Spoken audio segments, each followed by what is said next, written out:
Berserk is arguably the greatest manga of all time, Kentaro Miura's magnum opus.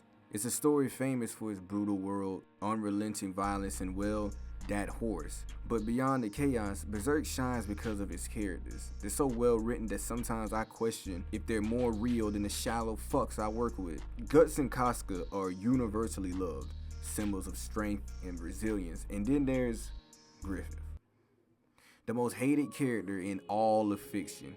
If you ask Berserk fans who's the most evil being in existence, the ranking goes Griffith first, then the devil, and then everybody else. The hatred for him stems from, well, that scene. That moment was so horrifying that even Jesus himself might have sinned if he saw it. But it wasn't just the act, it was everything leading up to it. See, now this is the part where I play devil's advocate.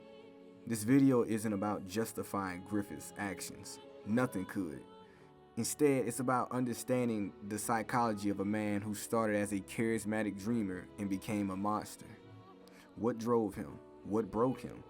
And could anyone in his position truly say they wouldn't have done the same? See, we're going to explore his origins, his ambitions, and the choices that led to the eclipse. And by the end, I want you to think critically. What does Griffith's story teach us about ambition, sacrifice, and the darkness within all of us? By taking you on a journey to your past before we step forward into your glorious future. You see, Griffith wasn't born in power or privilege. He was a commoner, a nobody in a world that valued bloodline over talent. But Griffith had something far more dangerous than noble birth, an unshakable dream. He wanted to rule his own kingdom, a dream so grand that it bordered on obsession.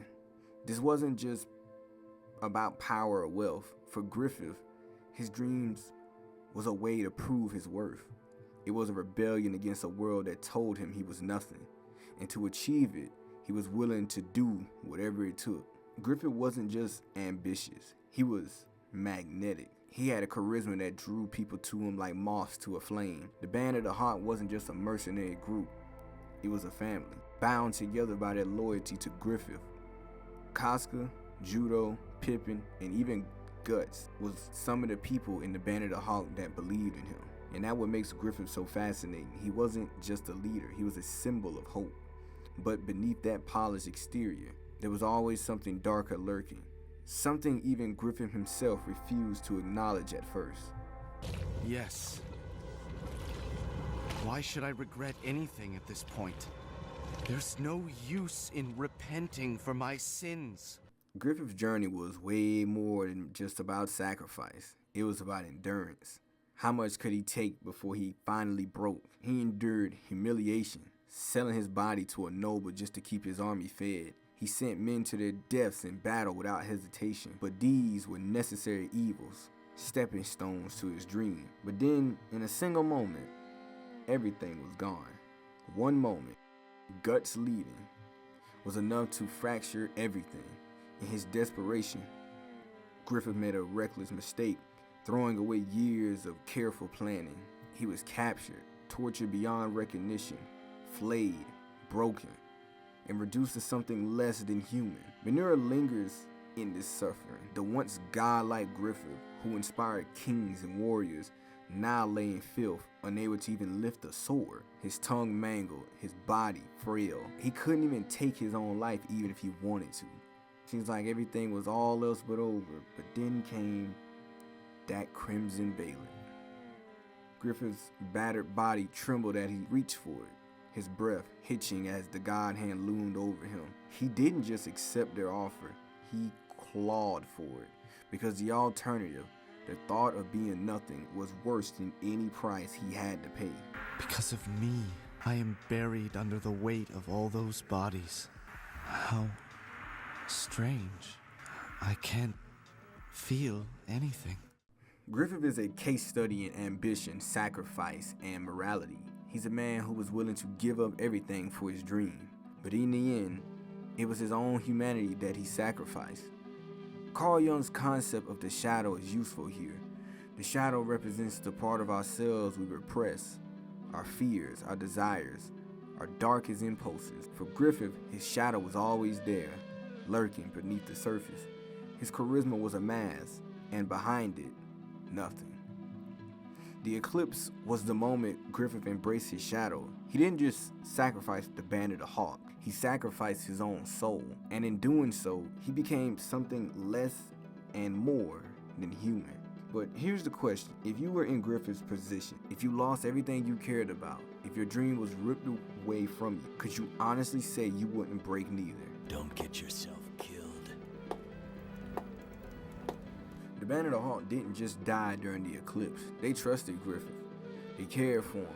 Casca, Judo, Pippin, they would have followed him anywhere, and he fed them to monsters. Judo's final words weren't of anger, but regret.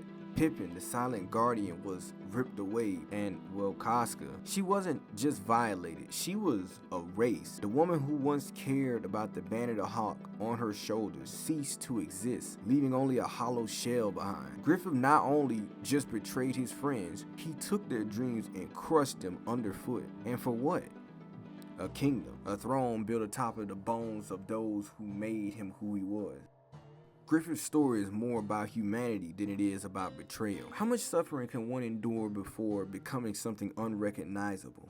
If you lost everything, your dreams, your body, your purpose, what would you do? And before you call Griffith a monster, ask yourself, could you have walked away? Or was Griffith always who we all fear we might become? Griffith's story is the ultimate tragedy, one of ambition, sacrifice, and the price of a dream. He started as a man who inspired others, someone people would follow to the ends of the earth. But in the end, he proved one thing: dreams don't come without a cost. The question is, was it worth it? Did Griffith truly get what he wanted, or did he lose himself along the way? Maybe that's why his story lingers, because deep down, we all wonder, if we were in his place, if we had to choose between our dreams and everything else, what would have we done? Let me know what you guys think in the comments. Do you think Griffith was always destined to fail, or did the world break him? If you enjoyed this video, be sure to like and sub and stick around. There should be more in the way, and it shouldn't take 3 weeks like the last time. And remember, sometimes the path to greatness is a road paved in blood. But until next time, stay sharp.